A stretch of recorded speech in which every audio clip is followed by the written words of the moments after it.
post on social, Facebook in particular, where us grown older people dwell. And I'm seeing all the different posts, like different people saying like, hey, are you worried about the Freaknik documentary? Do you have anything to be concerned about with the Freaknik documentary? And then you have some people who legitimately are saying, well, you know, I didn't give my consent to anything, to any videos to be of what my likeness to be displayed or utilized or whatever. And this is interesting because people, first of all, you got to understand something. Okay. First of all, there are different laws in terms of video in different states. In most states, if you didn't give consent, you don't have to worry about it, right? Because you didn't sign a release. But that changes when you get into large crowds. People don't need your consent to show a video with your face or your image or likeness when it's a large crowd. And Freaknik was large crowds, like very large crowds. So, and see, I'm laughing. I probably would feel different if I thought that I might be on footage or photos of me might be maybe out there or down there. If UNISA had footage or photos down there. Okay, so for me, number one, I never liked crowds. Never did. Particularly huge crowds. Best thing you're gonna get from me is a campus party, a high school party, a college party. That's about it. Like even big clubs. I never liked big clubs. Okay, I like the smaller clubs. I'm the dude who, let's go, baby, to the hole in the wall. That was me. I never liked big crowds, so I never did Freaknik. And not to say that I wasn't doing Freaknik type stuff, so I'm not judging nobody.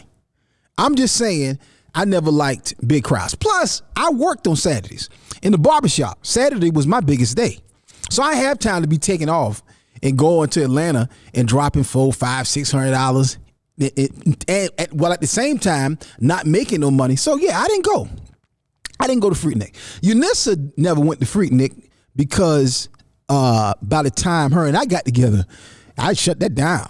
She went to Daytona 1 year after we got together. That next year she didn't go to Daytona no more. And I never went to Freaknik. And after her and I got together, I was like, yeah, you ain't going to a Freaknik. You freaking nicking with me right here in Savannah. That was a little bit of an argument. Maybe her and I talk about that one day. But yeah, I was pretty adamant about that. But anyway, that's not the topic. The topic for the day is vast. We have a couple of different topics that we're going to talk about. But are you concerned on Clubhouse, on Facebook, on YouTube, on Twitter, on IamAkintunde.com, on My Church, the brand new My Church app? Are you concerned about this Freaknik documentary? Plus, here's a big question. There's a lot of things, seriously, there's a lot of things going on today that bring pause, whether that is fires, earthquakes, storms, tornadoes, social unrest, disaster. There's different things that are happening that never happened to the degree that they are happening right now. Do you have, as a family, as an individual, do you have a disaster plan? What would you do if all, HE double hockey sticks broke out for you and your family? Do you have a disaster strategy? Now, I know some people, they spend a lot of time, their whole life is about disaster strategies. They buy all the food, they buy you can buy like a box of 3 years worth of food. They got all of that. They got the bunker down up under their house. And they always have guns and ammo and all these extra things on hand. And while I think you can get way overboard with that, it still is a question. Do you have a disaster strategy? Most of our disaster strategy is go to Walmart, get some milk, get some bread, and get some dry goods, some snacks, and get some stuff that you can fix up real quick, some canned goods or whatever, and then you just gonna tough it out, rock it out. So let's talk about that today. Do you have a disaster strategy? Donna asked me some questions this morning, and it really got me to thinking. Like, I really got to rethink this thing. Let's see who's in the room, y'all. I really want to see, though. I really want to know. Drop in the comments, Clubhouse. Drop in the comments, Facebook, if you went to Freaknik. Drop in the comments. I want to know, honestly. if you went to Freaknik, I see some of y'all on Clubhouse, y'all too young. Ashley Bailey, you too young to have gone to Freaknik. Matter of fact, now think about it. Ashley Bailey, you were doing Freaknik. You were either not even a thought, a fetus, or a baby. Wow. The generations, y'all. Listen, let's see who's in the room, y'all. Tanisha's in the building. What's up, Tanisha? Hold on, y'all. Stop the press. Mother Karen Earls is in the house. How you doing, ma'am? Good to see you. Pastor Stephanie Tucker's in the building. Pastor Stephanie, drop in the comments if you ever attended Freaknik. Paul is in the building. Ashley is in the house. Leon, what's up, Leon? Love the pic, Leon. Pop Earls. What's up, Pop Earls? How you doing, sir? 30 hertz straight up. Kimberly is in the building. Kimberly's another one. She was a not a thought, a fetus, or a baby. Rashandra is in the building. What's up, Rashandra? Tori Free. What's up, Tori Free? Love the profile pic. You and the brother. I see you, Tori. Damon Cherry. Demon D. Damon, did you do Freaknik? I want to know. Carol, what's up, Carol? How you doing, sis? Vanessa's in the house. What's up, Vanessa? What's going on, ma'am? Andrea, what's up? Tamika, how you doing? Tamika again, how you doing? Two Tamikas right next to each other. Kenneth is in the building. Let me make sure I get Kenneth's title right. Kenneth Baker. Love the collar, Kenneth. Ola is in the building. Rachel is in the house. Takesha Waller. Takesha, you younger than me, but I need to know, where you at Freaknik? Takesha really is, in full transparency, she really kind of inspired the conversation today because she asked me Sunday in church. She said, you got anything to be concerned about with that Freaknik documentary? I said, no. We should do a polo. Celeste, what's up, Celeste? Celeste, you got any Freaknik days? Celeste, I think Celeste is younger than me too. Adarunke, how you doing, Adarunke? Andriana, what's going on? Marie, how you doing, Marie? Man, Eric, love it. 30 hertz straight up. Bright, Ubube, Esther, love the profile pic. Katrina, what's up, Katrina? How you doing, sis? Katrina says Sunday she good. She ain't got nothing to worry about either. We gonna see that when that documentary come out. Dio Gratas, good morning. Listen, family, call your mama, call your daddy, call your auntie, call your cousin, call your uncle, call your family, call your friends, call your coworker, call your neighbor, call the dog catcher, the trash man, and the postman, and let them all know that the Akintunde show is about to start. Let's go. Another track, lay production, but no joke, entertainment, let's go. Akintunde is gonna make you laugh real loud. So come on, scream it out. That's right. Akintunde is gonna make you laugh real loud. Akintunde. Daily I shall.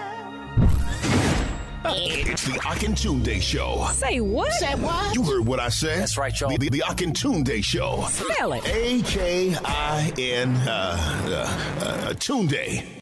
Looking for promotional products and apparel? Look no further than P&B Promotionals. Place your brand and logo on just about anything with P&B Promotionals. Over 800,000 products. Caps, travel mugs, drawstring bags, water bottles, stadium cups, umbrellas, tote bags, and t-shirts. P&B Promotionals is a nationally certified advertising company. Log on to pbpromotionals.com and start your order now. pbpromotionals.com. Imprinting the best for less. Hello, my name is Bahia Johnson, co-founder of Laugh for Life Entertainment and wife of comedian Corey Johnson. After having emergency brain surgery on the eve of my 21st birthday, I battled depression, self-doubt, and anxiety. Even with the support of my family, many times I felt alone, misunderstood, and lost. Things have not been perfect, but thankfully, I'm in a much better place today. My husband and I wanted to create an evening of laughter for those dealing with their own mental health issues. Not only will you laugh, but there will also be information available from mental health professionals to help you along your personal journey. You might ask, why are we doing this? It's because we want to see you leave in a much better place than you came. So join us for a night of laughter for all and healing for some. We look forward to seeing you. And if you would like to support, please consider making a donation. For more information, go to www.laughforlifeent.com or give us a call at 803-760-2924. Coming to the all-new WF Media Studios and Event Center, located at 5124 Fairfield Road, Columbia, South Carolina. Stop walking in front of the prophet. Oh, yeah. Hey y'all, listen. This is the Akintunde Show, y'all. We're live on Clubhouse. We're live on Facebook. We're live on Twitter. We're live on YouTube. We're live on the brand new My Church app. We're live on IamAkintunde.com. And literally, y'all, we all over the place. We ain't playing. Come on now. God ain't playing, so neither shall we. All right, family, listen. I want to know. Let me check on Facebook and see what Facebook got to say about this Freaknik doc.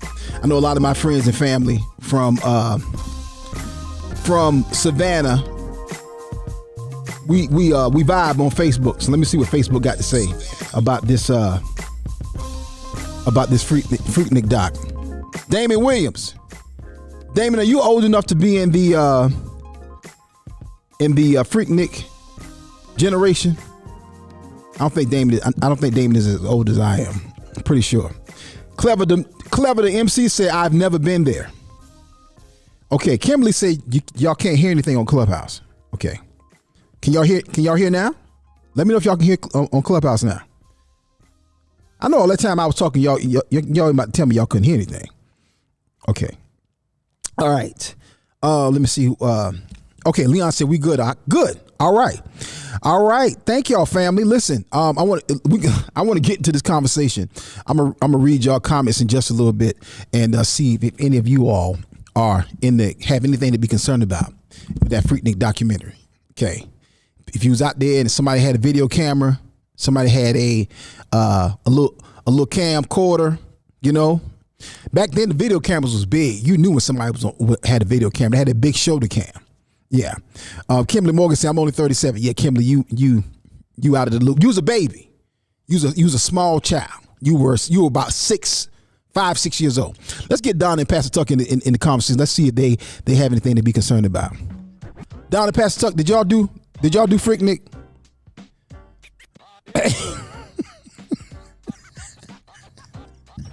Hello? Wait a minute. I don't care if you are a famous producer or director or whatever. You do not have permission to use my likeness on this. I just found it. Oh, wait. I'm sorry. I'm on air. I'm sorry. Oh, I'm sorry. Okay. Hey, good morning, family. Good morning. You was calling producers? I'm so embarrassed. Come on. Did you attend? Did you make your way down to Freaknik, Donna? I did. Did you? I did. Okay. I did once. Because I was living in Atlanta at the time. Yes. And Hold on. Whatever happened on Freaknik supposed to stay in Freaknik, just like Vegas. Hold on. Let me get my R. Kelly on. These are my confessions. That's between me and the Lord. Oh my God. Pastor Tuck. You got any Freaknik stories, any freaky tales, any pictures, any videos down there if you down in Atlanta? I knew Donna looked familiar.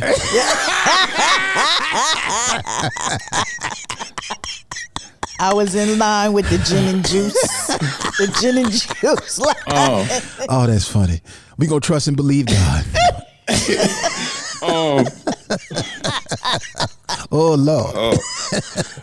I just want to know who making the documentary, because I got some footage I want to sell. Sell. Here's the problem.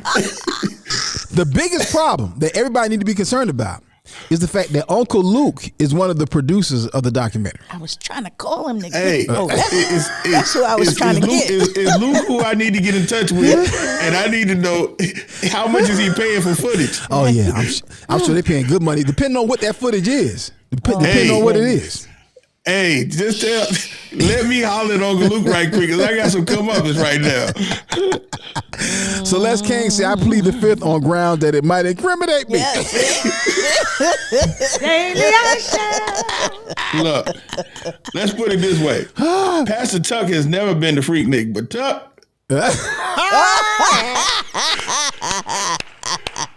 Oh, that's He priceless. was there. Daily I shall. That's priceless. See, you have to Don't understand. Don't tell it. Don't tell it. Freaknik was at its pinnacle. The year, the season that I crossed those burning sands. Yeah. See? I had already crossed them. No, so in 94 was the pinnacle of Freaknik. Yeah.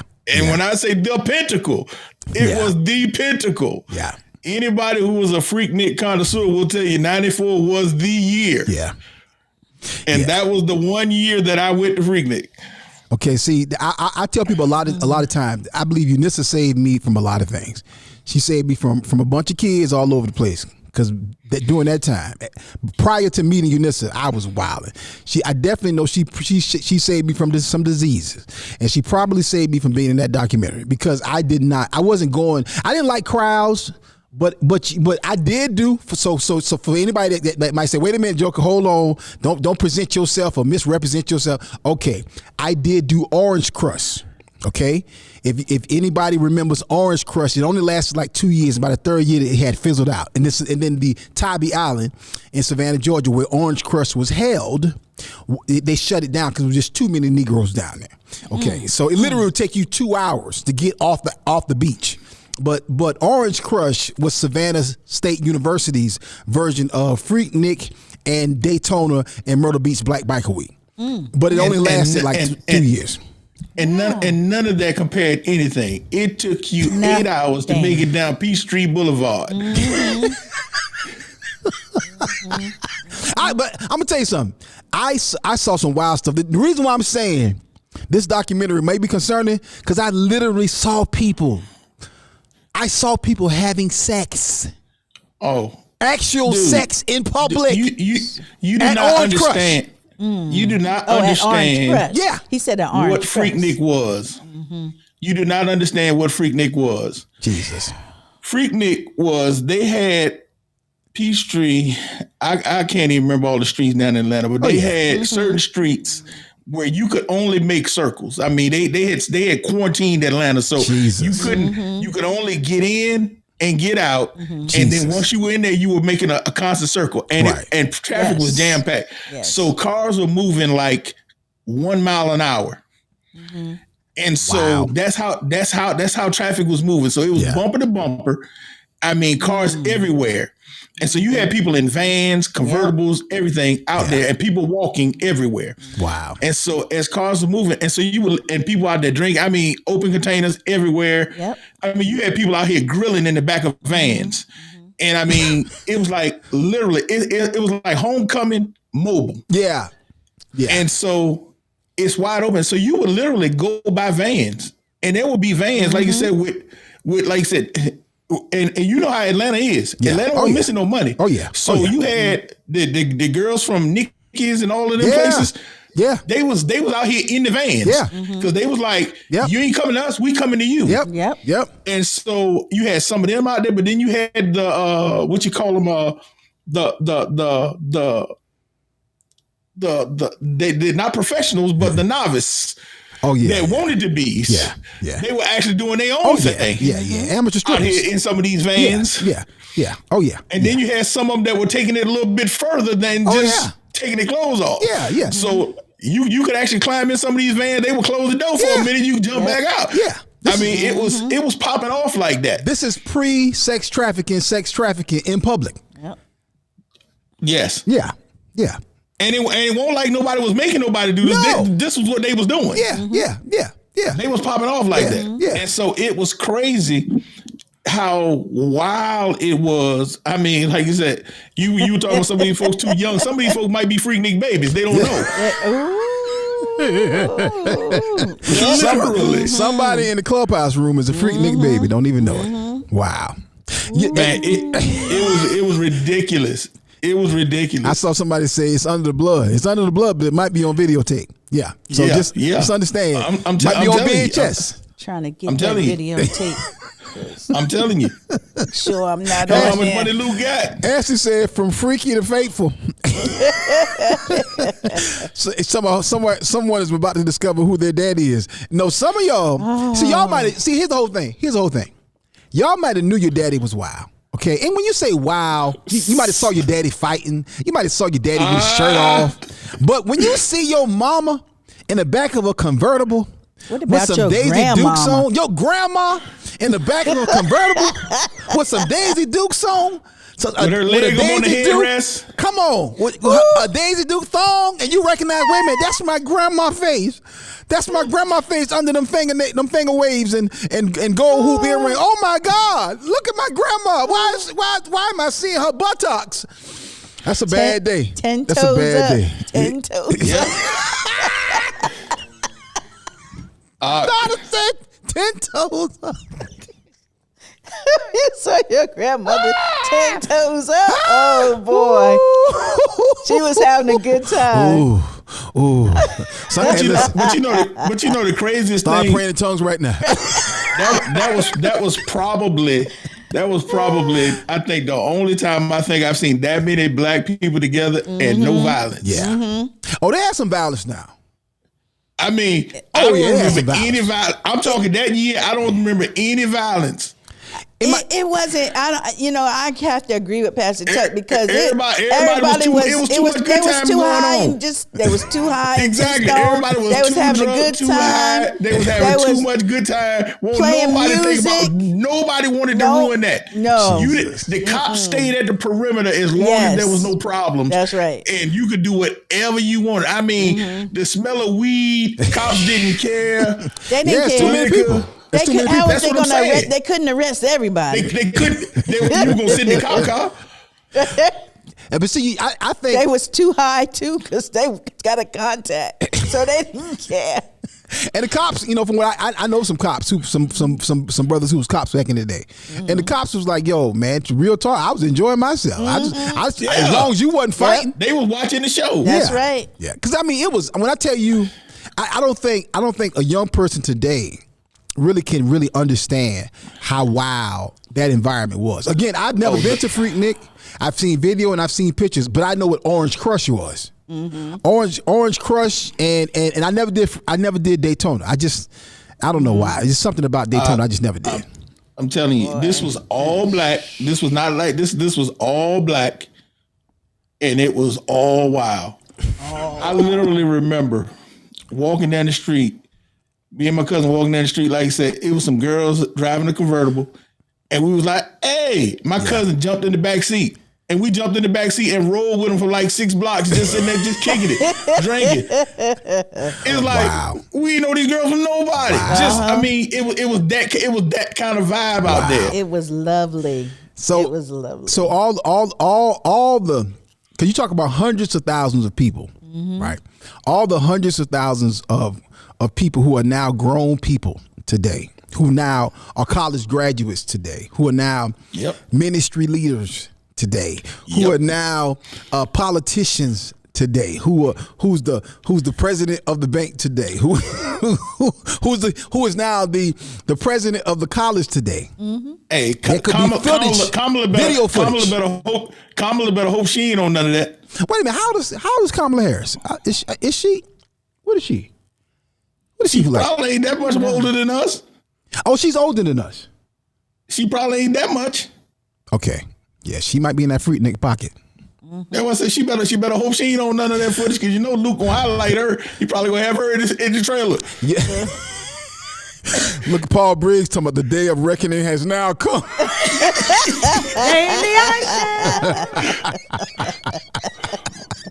A lot of people. If it depended on how wild you went, you should be concerned, because there was something about when people passed by those cars, and when they passed by those photos, people would just wild out. See, we had no understanding of what video was. There was no distribution platform. The news wasn't gonna play this footage. So You in your had mind, no nobody's clue. gonna ever see it. You had no clue what the internet was. No, none. No, none at all. Because literally, you walking by with a video camera, it'd be like, "Hey, girl," and she'd be like, "Ah!" Yeah, Uh-huh. yeah. Yep. Straight girls And going it's wild. like because in her mind, Nobody's gonna see it. I'll never see this dude again in my life. I'm going back to Fayetteville, North Carolina. I'm in Atlanta. My mama, my daddy, nobody don't know me up here. I'm doing what I want to do. That's right. Yeah. No. And that's not even talking about the people who might have been in relationships. Now, that's what I remember is that people will come back and be like, "Yo, man, hey, man. Oh, Your girl man, was out there freaking man, your girl was wilding, bro. hey, bro, I know my girl wasn't no freaking, bro. Your girl was that freak running amok. I used to be in the barbershop, and they would come in there like, "Yo, man, I saw such and such. I saw such and such down there." You like what? Man. Yeah. I said running amok. Running amok. But people were down there. They were just, when they saw a video camera, I think they was just like, moving around and showing it. I ain't saying nothing. I'm telling you, I'm not incriminating myself it was at as all. wild as that. And it was crazy. I was full Greek then. Wow. Full Greek. Wow. Donna said full Greek. Full Greek. I'm telling you. And I was a fresh Neo. Oh, Jesus. Oh, And my God. it's crazy because, like I said, as crazy as it was, I remember, and that's why I said I know I ain't get into nothing too crazy because I remember we went down there, and my whole line, it was a bunch of chapter brothers down there, and it was a group of, because my dean lived in Atlanta. He was from Atlanta. Okay. Wow. And so we all went down there. We were staying with our line. We were staying at our dean's house. Uh-huh. His mom would always set it out for the bros when they came down. So we were staying there. She feed us. We had somewhere to stay. Mm-hmm. And it was a group of Kappa sweethearts. Okay. That Lord had come down there, and the bros had already told them not to come. They come down there, they ain't had nowhere to stay. They had no plan. And then they come down there looking for the bros, and it's like, you down here in Atlanta, they don't know. And the bros like, told y'all not to come down here. Not to come. Yep. And so when I saw them in distress, I stopped drinking. I was like, I got to make sure these girls don't get taken somewhere. Oh my God! And so I became den father for the rest of the weekend. Wow! How many was it? How many was it? It was probably about 6 or 7 of them. Good Lord! Green as a pool table. I was worried about them girls getting back home. Oh yeah. Or you worrying about somebody like, y'all can stay with us. Don't worry. Yeah, that's what I'm saying. Yeah. So that spoiled the rest of my week. So that's how I know I'm not on any of that footage. Well, look at you doing the right thing, and you might would have saved your reputation. Let me tell you something, Pastor Tuck. If you remove the beard and you put more hair on his head, he looked the same. So you be like, "Hey man, is that Pastor Tuck? Is that Pastor Tuck?" No, that's not Pastor Tuck. That's Tuck. If you see him, that's Tuck. He gonna be in the background, gathering up them women. Come on, y'all. He's gonna be in the background. But he gonna be gathering up the ladies. Come on. It's to your point, Dada. There is something about the lore of being away from home, on the road, in a foreign place where you think, air quotes, nobody knows you. Right. That makes people do stuff that they just normally would not do. That's true. And that's not even talking about you in a foreign country. See, at least back in those days, with the exception of something like Freaknik, which was documented, for the most part, you away from home, you do what you want to do. Again, sin is sin, disease is disease, babies is babies, and soul ties is soul ties. But when most people weren't thinking that way, they was doing what they want to do. Yeah. They had another city, another country, whatever, acting a plumb fool. And so there was a different time where usually there was no documentation of your transgressions. That's true. Whereas in today, these bad boys is everywhere. There's traffic cameras.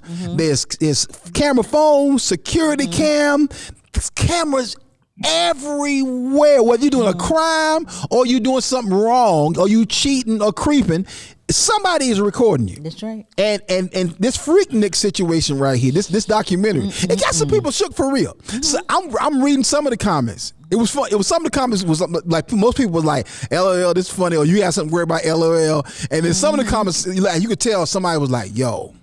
They literally is talking about the blood. If you see anybody in the comments talking about the blood, BC before Christ. Did you see Miguel Lloyd's post? No, I did not. What did Miguel? Oh my God! Oh my God! Hold up, I gotta pull it up. That joke had me crying. Hold on, while you doing? I'm gonna read Pop Earl's post, and I'm gonna read some more.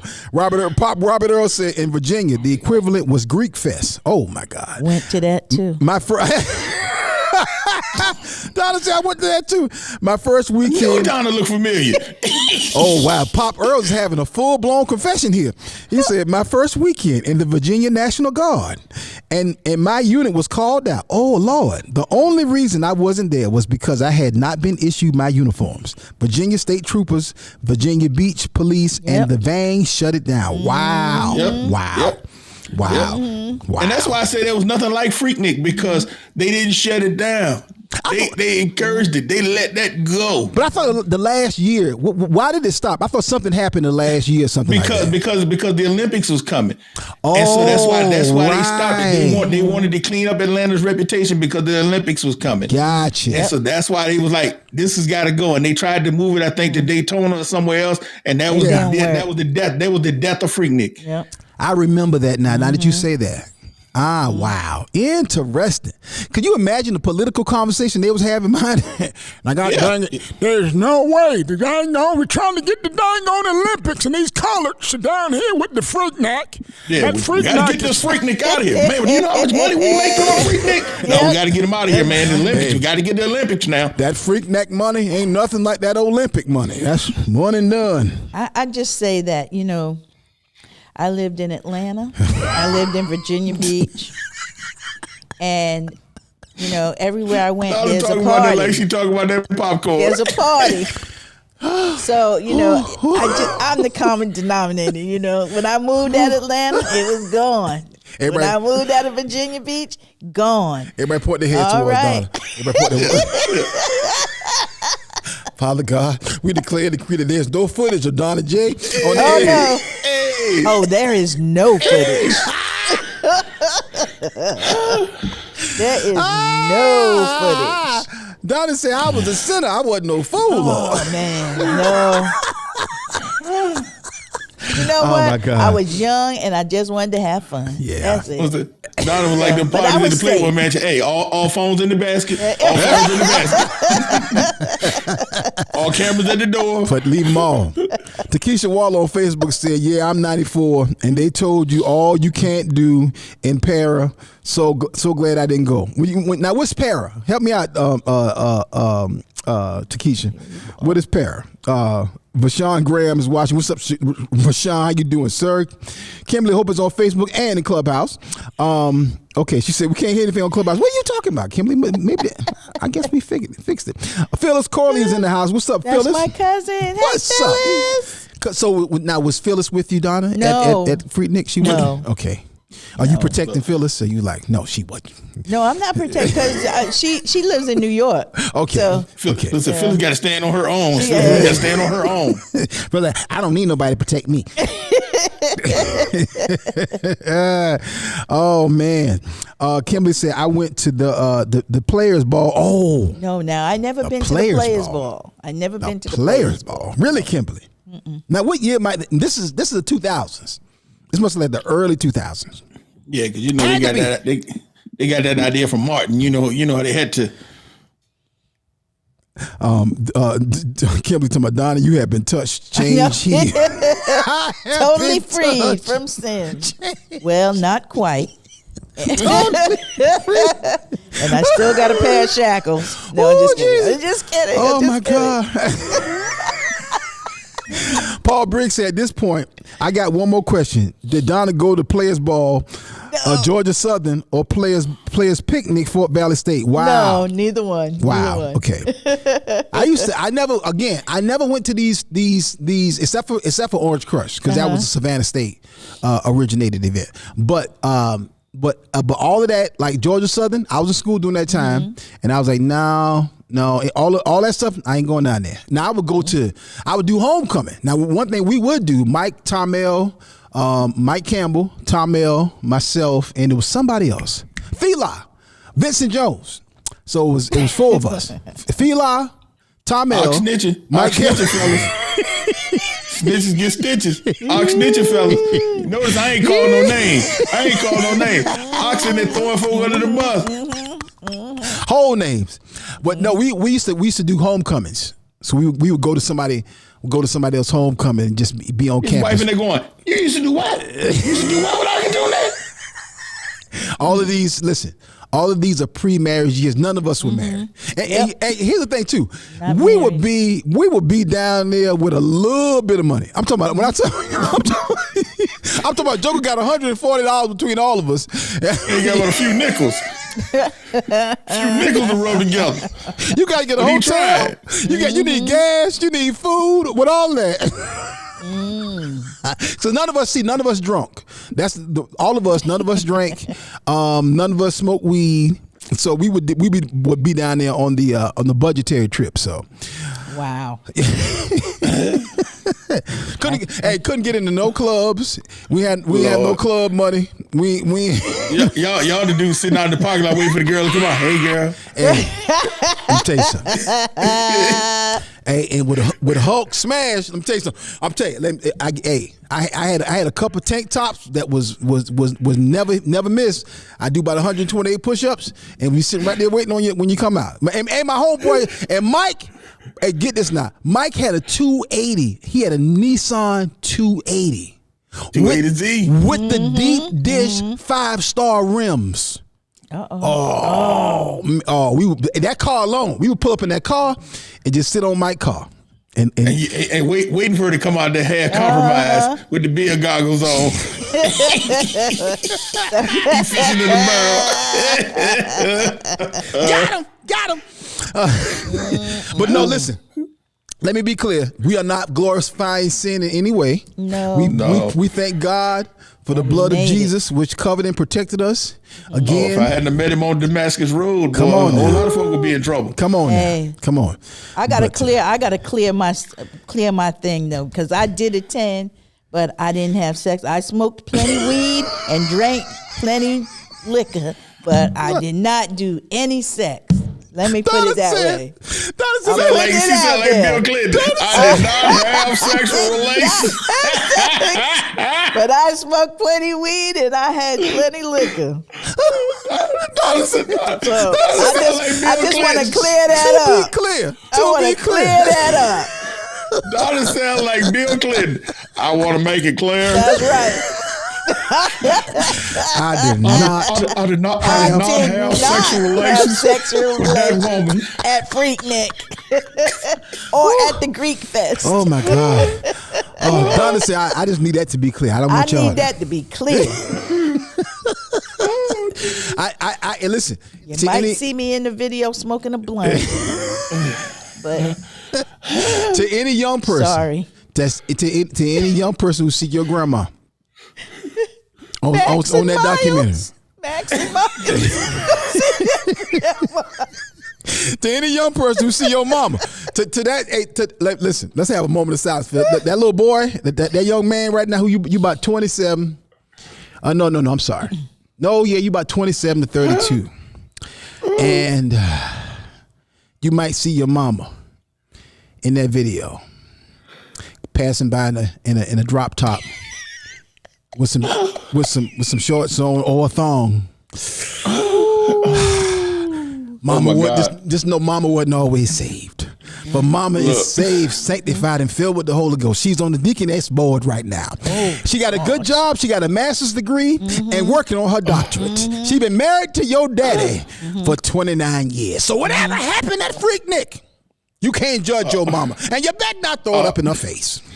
Should stayed at Freaknik. Miguel, this was on Miguel's page. He said these are some conversations that will be happening. Got these pictures on here, man. These pictures are hilarious. It says, "Oh, let me go to Miguel's page." One caption said, "It was Freaknik. Everyone was doing it back then."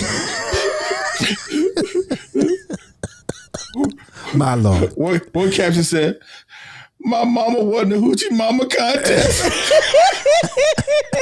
Hey, every time I see one of them the music videos or one of them old videos, one of them club videos, I think about. I'm like, yo, that's somebody mama right now. Yep. That's somebody grandmama right now. They got a couple sitting in counseling with a white girl and a black dude. She said, "I mean, all my friends like black guys back then." She said, "Besides, I didn't know." She said, "I didn't." Oh, that's funny. Oh, that's funny. Oh, that's funny. Hilarious. She said, "I didn't know they were going to be making a documentary years later." You know what? Here's a good warning to young people right now. This what I always tell people. I tell this to young people anytime I talk to schools or talk in high schools or colleges. Listen, you got to understand something. Everything that you do, everything that you send somebody, there's a digital footprint of that. Oh, yeah. Even if you deleted it off your phone or you told him or her to delete it, that thing is stored somewhere. So you got to think about that. And you got to think about that person you sent that stuff to, they don't own that footage. They don't own that. And this is one of the reasons why you don't give phones and social media to young people, because they don't have impulse control and their decision making is still not sound. Just like ours was not. Just like ours was. Exactly. Last question before I read my sponsorship promo. Listen, here's a question for both of y'all. Okay, Pastor Tuck, did you have freedom to go just leave, or did you have to make excuses, or did you have to lie to leave town and go to Freaknik? Oh no, I was living there both times. Bruh. So. Okay. Bruh, my parents hadn't gave me no money since I was 13 years old. I've been buying my own school clothes since I was 13. So when I was in college, bruh, they didn't know, they didn't halfway know what state I was in at that particular point in time. Wow. Well, look, this is the last one right here I wanted to read. The pastor sitting there told Sis Jones, maybe you shouldn't direct the choir this Sunday.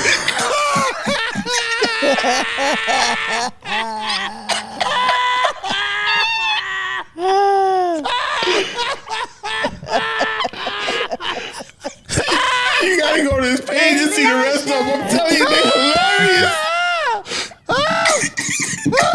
Oh my gosh. I was so weak. Church. Hold on, church. Before we get started with the service, we're going to bring up Sister Jones. She got something to say. I know a lot of y'all saw me. In light of the upcoming Freaknik documentary, I think I'm going to be taking a slight sabbatical. I think I need to sit for a time and spend some time with the Lord to repent, get my spirit right. It's all in the blood, y'all. See, I'm gonna tell you something else too. That's why you should be honest with your children up to a point. That's why, I would tell my kids stuff. They'd be like, "Dad." I'm like, I'm just telling y'all so y'all understand. Really, Dad? I'm like, I say this is before your mama. Okay, I'm just telling you what I did. Yep. Okay. All right. One reason why I know what fools look like is because I was one. Let me get this phenomenal sponsorship promo in. Looking for promotional products and apparel? Look no further than P&B Promotionals. Place your brand and logo on just about anything with P&B Promotionals. Over 800,000 products. Hats, mugs, backpacks. Let me mute Donna. Backpacks, drinking glasses, lip balms, bottles, cups, chewing gum, candy, and of course t-shirts. P&B Promotionals is a nationally certified advertising institution. Log on to pbpromotionals.com and start your order now. pbpromotionals.com. Listen, shout out to Pelham and Brenda Myers, the founders and owners of P&B Promotionals. Imprinting the best for less, y'all. P&B Promotional. All right, y'all, listen. All right. So this is new. Again, we're not just talking about Freaknik, just to be talking about Freaknik to the deep people. So before y'all start sending your emails, yeah, I get your emails. I get your comments. I get your direct messages. Okay, so but again, I Big Red, my homeboy Big Red, and Takesha Waller, my sister, my friend, asked me the question. Hey, you got any footage? Anything you need to be concerned about with this upcoming Freaknik documentary? And it hit me. I was like, wait a minute. I said, you know what? I'm good. But again, not being judgmental, because again, y'all, that was a wild period of time for me. I just did not do big crowds. I didn't do big crowds. So, but man, my God, Donna say, woo. Thank you. That's what the blood get for. that footage. The blood covers all. The blood covers all. Listen. Speaking of the blood, yesterday I had to mess with Pastor Tuck. I sent Pastor Tuck. I'm not going to even put the picture up. I sent Pastor Tuck that picture of LeBron James in that pink dress that's circling the internet. Did y'all see that? Did y'all see the picture of LeBron James circulating the internet in the pink dress? Now with the pink purse. With a pink purse at That's that. right. Yeah. First of all, people who do stuff like that, let me just say up front, it was not LeBron, okay? But y'all to be shaming yourself for besmirching this man's character. This man's a family man. This man's an NBA legend. He is number 2 behind Michael Jordan as the greatest basketball player of all times, of course. You ought to be ashamed of yourself for besmirching that man's reputation like that. But listen, whoever put that AI, it was good too now. Because when I saw it, I ain't gonna tell you no lie. You thought it was real. Oh my God, I was so heated for about 42 seconds. I was I'm talking about I was stove top, piping hot, man. I said, God dog it, LeBron. Don't tell me they got you too. I was like, dang, James. I was salty. And then I looked. I said, wait a minute. Now. I said, this is a day of artificial intelligence. So then I said, I got to get Pastor Tuck with this. I know he hadn't seen this. Had you, when I sent it to you, Pastor Tuck, had you had any knowledge of this picture, this photo? I think I had seen a version of it before, and he didn't have a purse, on. So that's how I know. I was like, I said, these jokes just get they just going at it now. So this is not new. No, somebody's been doing this this been going on for a couple weeks now. Oh wow. I'm telling you, you can't trust this. This artificial intelligence. You can't trust it. Let me tell you something, like full transparency. So we got a lot of stuff going on right now. We actively are in development on 2 feature films. One of them is already in motion. And I'm not even talking about just with our production company, with a major agency and one of the top names in comedy currently right now. I'm not bragging, I'm just giving y'all some information. And we have another film that we are doing what's called creating a deck for. I literally went in AI and created a movie poster. I just gave them the concept of the movie. And told them what I wanted the picture to look like. And when they spit that thing out, I say, are you serious? Wow. Are you serious? You got to be kidding me. And Jaleel is funny. All right, Jaleel. Okay, I'm not gonna read. I got it. All right. Oh, was that me? That from the other day? Okay. So what were you telling me? Okay. Oh, I had this on camera? Yep. Okay. So y'all saw That's this? what I was laughing about. Mm-hmm. Okay. So this So why did you Okay. So How could we tell you? You were reading in the notes. So y'all, if y'all on Facebook, Can you see it, Pastor Tuck? Yes. See, I didn't even know. Okay, so listen, this show is what I was laughing about. This show is hilarious. Okay, so so when I was reading the promo.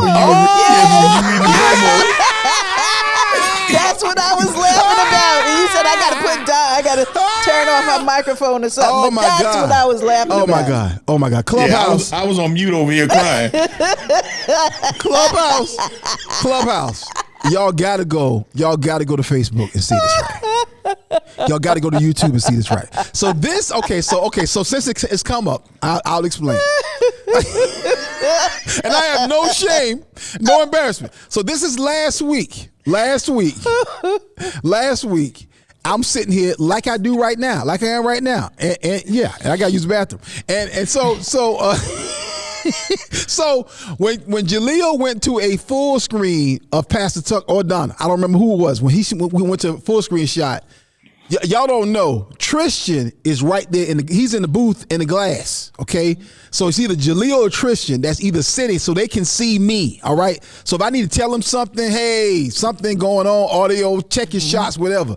So I said, hey, when they went to the full screen of Pastor Tuck or Donna, I said, hey, and if you can't read it, I said, get ready to go to break. I got to pee, okay?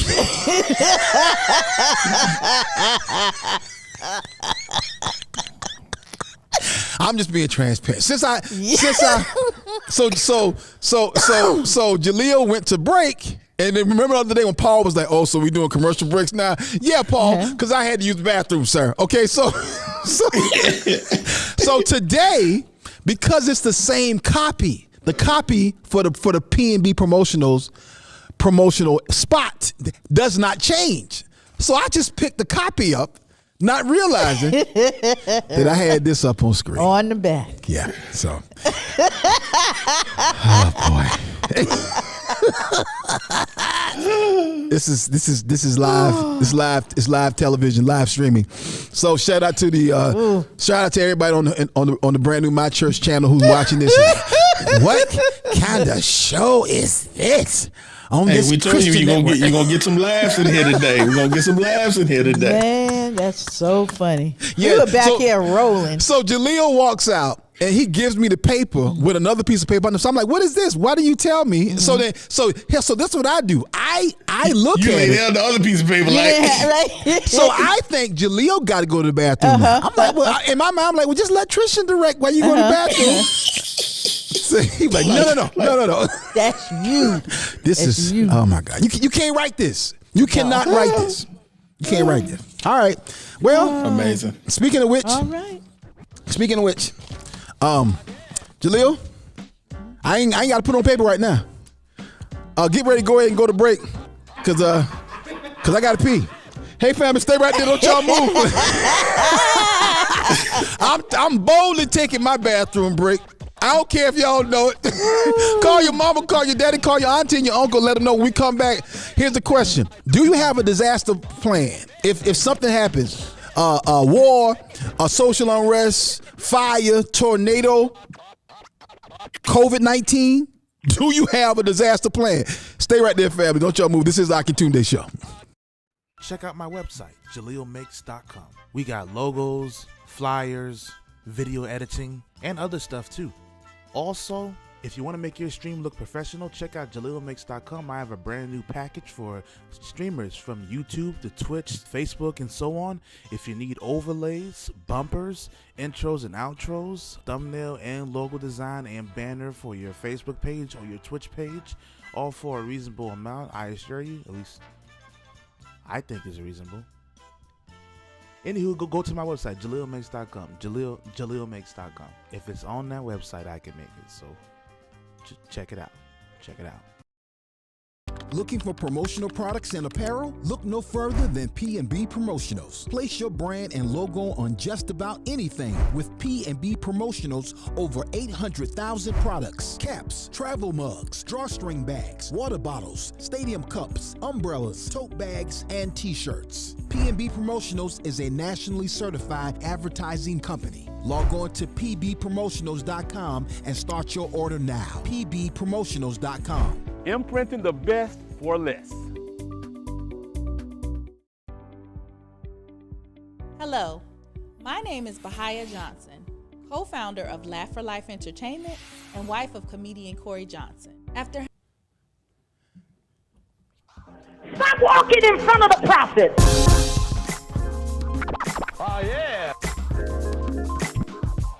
Now I was telling you, go ahead and you could play the Laugh for Life entertainment.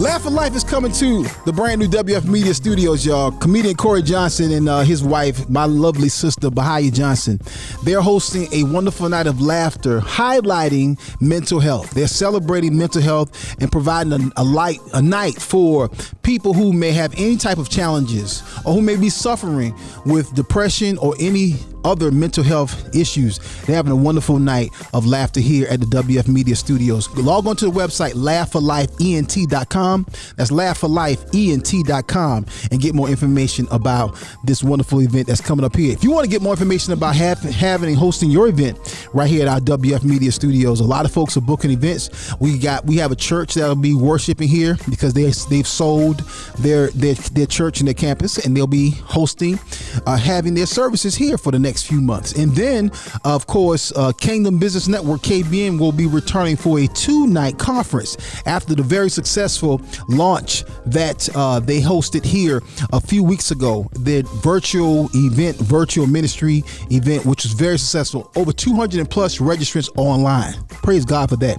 All right, y'all, if you want to get more information, give us a call at 1-800-280-0094. That's 1-800-280-0094 and get more information about hosting your live event or live stream event or your private event right here at WF Media Studios, located in the historic Eau Claire community in Columbia, South Carolina. 5124 Fairfield Road, Columbia, South Carolina. WF Media Studios.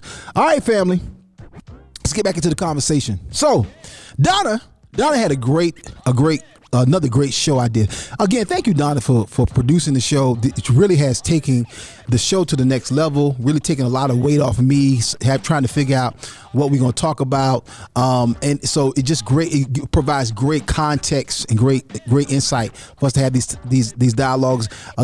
Donna oftentimes collaborates with Pastor Tuck and Jason and myself to come up with ideas, stuff we need to discuss. All right? And Unissa. Yes. And Unissa. Yeah, Unissa floods us with ideas. You need to talk about this. She be like, you need to talk about this. Sometimes I'll be like, I don't want to talk about that. She be like, you need to talk about it. But yeah, so again, this is going to be one. I think it's going to be a very helpful conversation. Let me warn Clubhouse with something right now. I see something here with my battery right now. So if Clubhouse goes down for a minute, we'll be right back on. All right, don't worry. All right. So listen. But yeah. So this is a topic I think we definitely need to get into, and that is, do you have a disaster plan? What really brought on the topic or the idea, the concept, Donna? First of all, I was talking the war in Ukraine. Just thinking about, how they were evacuating people out of the country. Yeah. And, it just made me think that if something were to happen like that here in the United States, what would be some of the first things that you would pick up? Like, what do you have a disaster plan in mind? Like, for instance, my aunt, God rest her soul, she had this raincoat, and in the lining of her raincoat, she had her important papers. She had some money and other things that were important to her. She kept inside this raincoat. So when she picked up this raincoat, she had her stuff inside. Wow. And that was amazing to me that you would even think to do that. But that was her disaster plan. Wow. So, okay, so she had like documents and important information inside of the raincoat. She would put it inside the raincoat, yes. Wow. I don't have nothing like that. That's like, good Lord. Like, that's on the next level, right? That really is. That really is. I'm like, wow. Interesting. But yes, we would tease her all the time. She got her raincoat, especially when because in the South it rains, thunders, and lightning. She's one that would turn the TV off, unplug the TV, and stop talking. Don't say nothing. Just sit in the dark. I'm like, we're supposed to sit in the dark and be scared. That's old. That's old school right there. And you like y'all young people today, y'all have no clue about that. You had to literally like sit still, unplug everything, and don't say a word. Just sit down. Wow. Don't say a word. Wow. I don't know if they thought the lightning was going to come through and zap you in your mouth or whatever, but like, why did we have to sit down and just be quiet? There was something about there was a myth that I think that lightning was somehow attracted to movement. Oh wow! Yeah, that's one of them old black wise. About that. You had to literally. Something about there was a. I'm sorry. Clubhouse and Clubhouse. We coming back. Give me a hot second. We'll be back on Clubhouse in just a little bit. Cool about that. You had to literally. Lord. You had to literally. Something about there was a. I'm sorry. Clubhouse and Clubhouse. We coming back. Give me. Okay. I'm sorry, y'all. Technical difficulties, but Donna. So when that led you to have the conversation. Yes. About, I guess, what's the strategy? Right. What's your plan in case something pop off? And I wanted to know, if people had a plan, Mm-hmm. like even so far as like, if there's a flood or it's cold and your electricity goes out, do you have a secondary heat source? Yeah. Me, I don't. My secondary heat source is going to be sitting in my car if I have gas in it.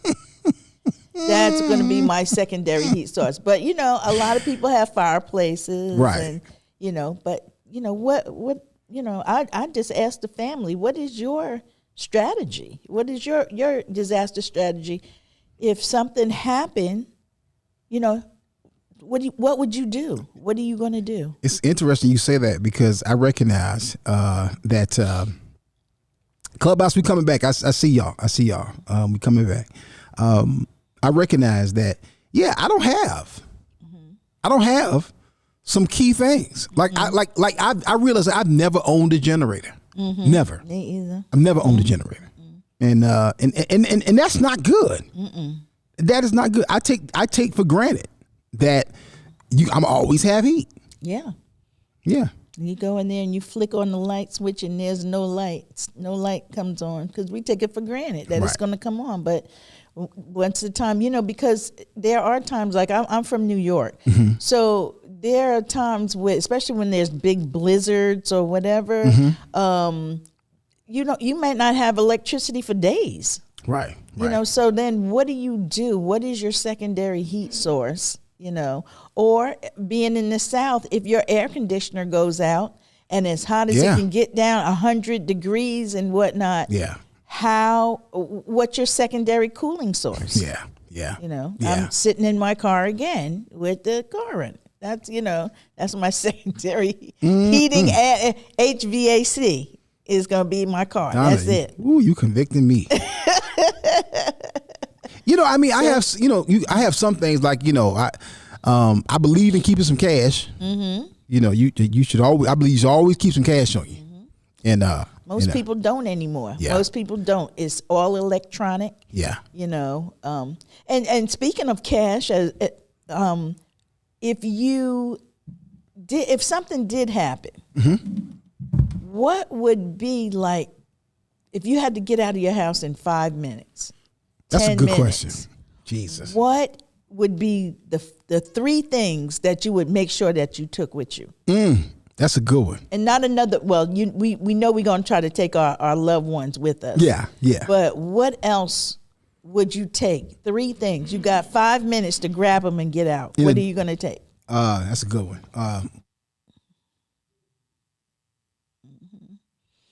I was just thinking.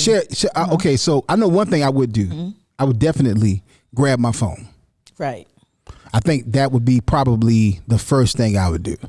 Is I would grab my phone, and if there's water around, and if it's flooding, or there's a concern of such, I would grab my hard drives because I have a lot of my footage, a lot of our digital properties backed up on Dropbox and then Google what's the Google storage I utilize? I forgot the Google one I utilize. Make sure Pastor Tucker's unmuted in Ecamm, y'all, until I get Clubhouse back up. what is the I forget what is the Google storage.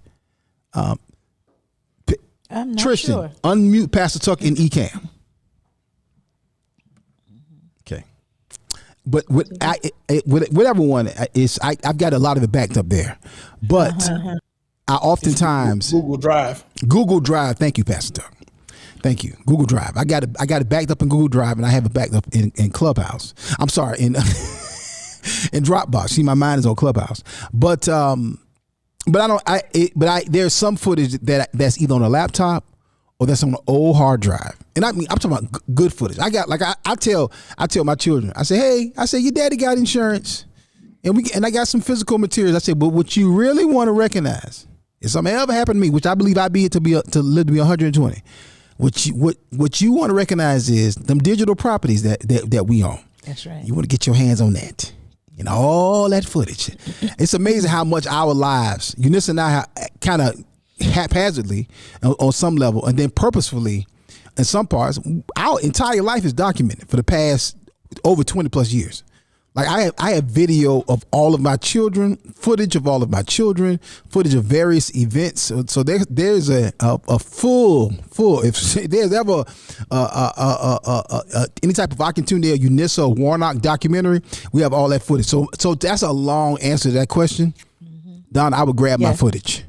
Okay, I got to grab them hard drives. Mm-hmm. So you said your phone. Would you grab cash? Is that one of yours? Phone, cash, and footage? Phone, cash, and hard drives. Okay. Yeah. Pastor Tuck, what about everything you? else I can replace.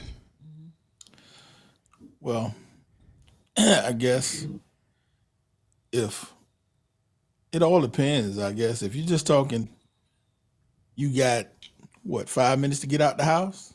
Yeah, you have time to get three things. Other than Pastor Stephanie, because I know she going. So other than her, what three things of yours, what would you take?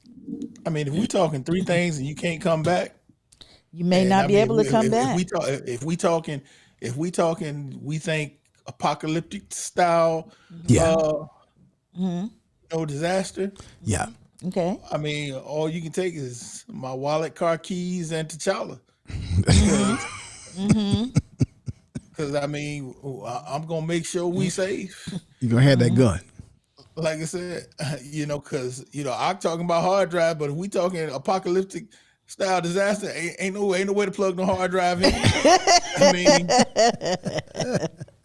people think about pictures and all that. We ain't sitting there looking at no photos.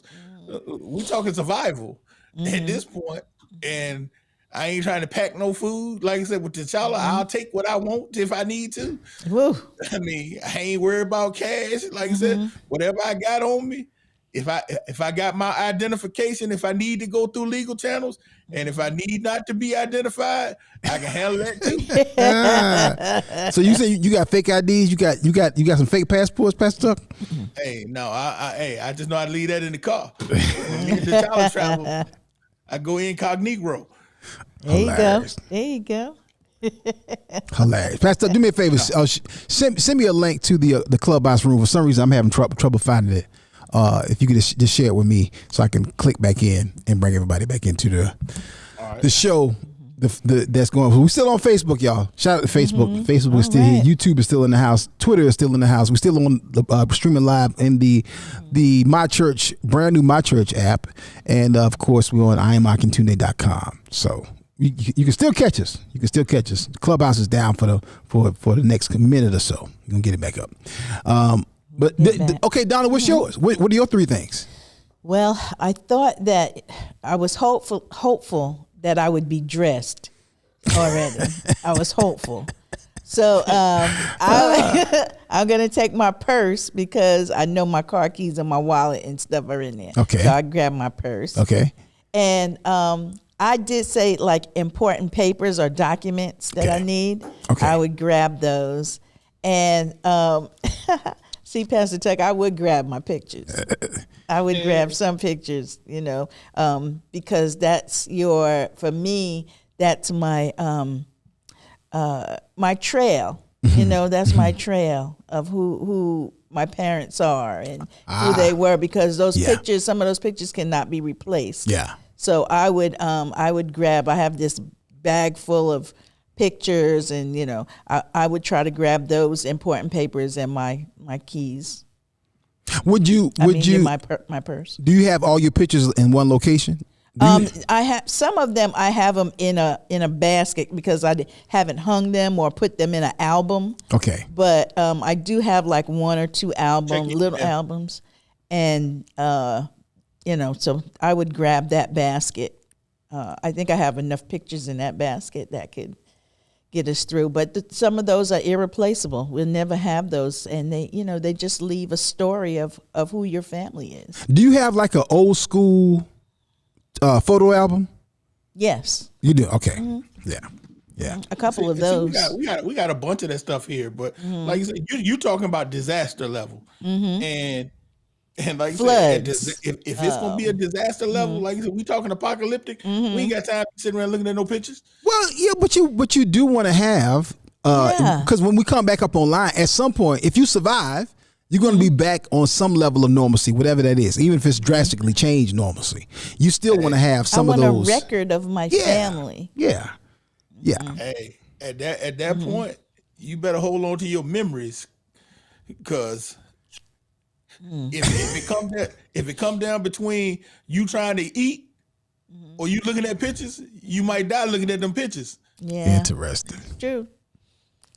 Man, I'm gonna grab them anyway. I'm grabbing. I don't blame you, because I mean, I can think back now. My grandmother's photo album has pictures that only she had, and that there's really no there's nothing else, no copy. And you know what I'm hearing now is we need all of that stuff. We need to digitize all of that stuff and put it up somewhere in the cloud. That's right. I'm with y'all on all of that. I understand all of that, but y'all see, y'all don't understand. Y'all, I'm going with the scenario y'all presenting. Yeah, folks out here rioting, looting. They run up on you and try to take what you got. You can't fight them off with no photo album. But I don't have a gun. I mean, I don't have T'Challa. Well, first of all, we need to rectify that situation. You're a single woman out here in these streets. I am. Get you right. We got to get you right. That's tough. We got to get you right. He's a huge proponent of gun ownership. He is. I just don't have one. So that wouldn't, on this day on this day here, if something happened, I don't have that. You at least don't have your sleep knife. My sleep knife. Oh my God. Drop in Facebook. Drop in the comments, Facebook, what you would take with you. What three things would you take with you, whether you're watching this live or whether you're watching this on replay? What three things would you take with you if you got 5 minutes to get out the door? And to your point about, let me tell you how real this is. I saw a couple of videos, particularly the California fires. The California fires. Several people talked about how the first responders knocked on the door and was like, "You got to leave right now. Got to leave right now." Exactly. And the guy, because one of the guys had been like, well, he wasn't going anywhere, and he had been there the whole time, and he was like, "Yeah, I'm not going anywhere. I'm staying with my house." And that man said, "You have to leave. You and your wife have to leave right now." And he said he had just enough time to grab a handful of things, which is crazy when you really think about it. But it happens. It's crazy. Yeah, it's crazy. And see this, and this is the other thing. I know, we. Not trying to shift the gears, but I know you're talking about what things would you grab. But when you were talking about owning the generator, you were talking about all these things, and it's crazy because when hold on a second, I know a lot of people have the mindset of all these things are considered preparation. Correct. We're back, Clubhouse. Sorry, y'all. You say you need to be prepared, and I operate on a whole different frequency than most folks, and I recognize that. But I am a very, very literal guy. I'm a very, very literal guy. What do you mean by that? What do you mean? when it comes to my faith, when it comes to the scriptures, when it comes to the word, when it comes to God, I'm a very literal guy. Okay, got it. You know, this shirt that I have on that says "Trust God." Trust in God. It has a selector switch in the middle. It says "Trust God" at the top. One side says "Figure it out." The other side says "Worry about it." But the selector switch is on "Trust God." I love that and shirt. it says that's my default setting. Are you selling those, or is that your design? I need to get that shirt right there. Yeah, that's my design right there. Oh yeah, and it says Nice. it I says want one of that's my default setting. Yeah. That's I love it. That's my default setting. Yeah, Oh, that's how I operate. I don't operate any other way. And it's funny because you said, I've never owned a generator. I should. And at one point I used to think like that. Watch this. Yeah. It's funny because every winter the power would go out. We would be without heat. Every summer the power would go out. We would be without air conditioning. And I'd always be like, man, I need to buy a generator. I need to buy a generator. And one day God was like, for what? And I was like, because we power give up. God was like, you know why? And he didn't even have to answer the question. And so what started happening, anytime I would see a storm coming, I would start praying. I declare, we're not losing no power here. Yeah. Yep. And we have not lost power since. And I'm talking years. Yeah. Wow. Yeah. Power would go out everywhere, but it wouldn't go out here. Yep. The Bible says that it was dark in Egypt, but it was light in Goshen. Yeah. Oh, yeah. Yeah. That's the word. Yep. Yep. That's how I operate. People think I'm crazy when I say stuff like that, but I'm like, dude, you don't understand. This is how I operate. And people say, well, you got to have a plan B. See, that depends on what your plan A is. My plan A is God. Yeah. Yeah. Yeah. I don't need a backup plan because my plan A is God. Yeah. Jesus made it clear. He said in his word, John 16:33, Amplified version, he said, I told you these things so that in me you may have perfect peace. Yeah. In the world you will have tribulation. Come on now. Distress. Suffering. Come he on. said, but be courageous. Be confident, undaunted. Yeah. That word right there is one of my favorite words because in the street, we used to say, I'm unfadable. Yeah. Yeah. He said, it should not faze you at all. At all. He said, be filled with joy. He said, why? He said, because I have overcome the world. My conquest is accomplished. Yeah. My victory is abiding. Another version says, he said, I have deprived it of its power to harm you. He said, ain't nothing in this world can do to you. And so people think I'm crazy, but I'm like, God can't lie. Yeah. He said, ain't nothing here that can hurt me. Yeah. So fear doesn't exist. I'm like, go back to the Karate Kid. Fear does not exist in this dojo. it don't live here. Yeah. Yeah. And so when people start talking about this prepping stuff and this, they've been doing this since Y2K. I mean, they've been doing it beforehand because you had bunkers back in the 60s. People literally dealt these nuclear bomb shelters in their houses. Oh, yeah. Yep. And those shelters are still in the ground in different places because people were prepping for this doomsday stuff. And then for Y2K, people were buying all these cases of water and food, and people got stale water and food still in their basement that they bought for Y2K, and nothing happened. Yeah. Nothing. Yeah. And, of course, I don't remember the bunkers from the 70s and 80s. I don't remember that at all. But I do remember Y2K. People, it was like Y2K was like a real thing. A lot of folks was really thinking that, and I don't know. I don't know why everybody thought like what when I think back on it, it's ridiculous because people thought like the world was going to shut down. We're going to lose power. Everything's going to come to a halt. Generated. You don't need a generator. From an engineering perspective, they didn't understand what was going to happen because back then they wrote code and the date was always a 2-digit year. Got it. And so when the year 1999 flipped to 2000, it was going to go back. And so they didn't know what was going to happen because they had not made provision because you remember computers started in the 50s. Yeah. Right. So they didn't make provision past 99. They didn't think about the fact, well, when 2000 go, it's going to go back to 00 and not 2000. So they thought it's going to make all of the systems crash. Wow. So they had to go in and make provision and rewrite this code. And so they're thinking the banking system's going to crash, the travel system's going to crash. And all they had to do was go and update the code. But they had the world panicking. And you had some people's systems that had problems because they had to go in and do that. But all they had to do was go in and retrofit code. But the world was thinking the world is about to end. Right. Because we had this mind. I mean, Prince had this sign. I mean, this song. 2000 party over. Oops, out of time. Out of time. Yep.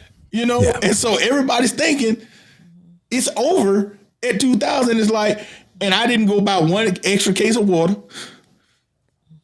You know, Kaya was born in February 3rd, 2000. Yeah.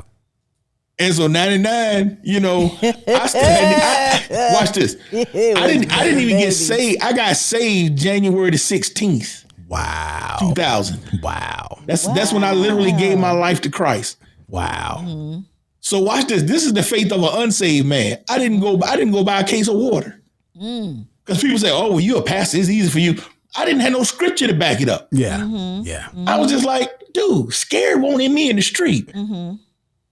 So let me ask you this. I didn't operate like that. But you have your gun because you like guns, not because you have any concern. I like guns. I just like guns. I've been shooting since, my sister's boyfriend taught me how to shoot when I was probably 14, 15 years old. See, the reason why, there's two reasons why, it's three reasons why I don't have a gun. Number one, I trust God. Number two, when Eunice and I first got married, I always say, look, our relationship was too volatile. I ain't have no gun around you. Get mad, pull no gun on me. And then just in case. And then I had 5 children, and I had 3 boys, 2 of which were very inquisitive.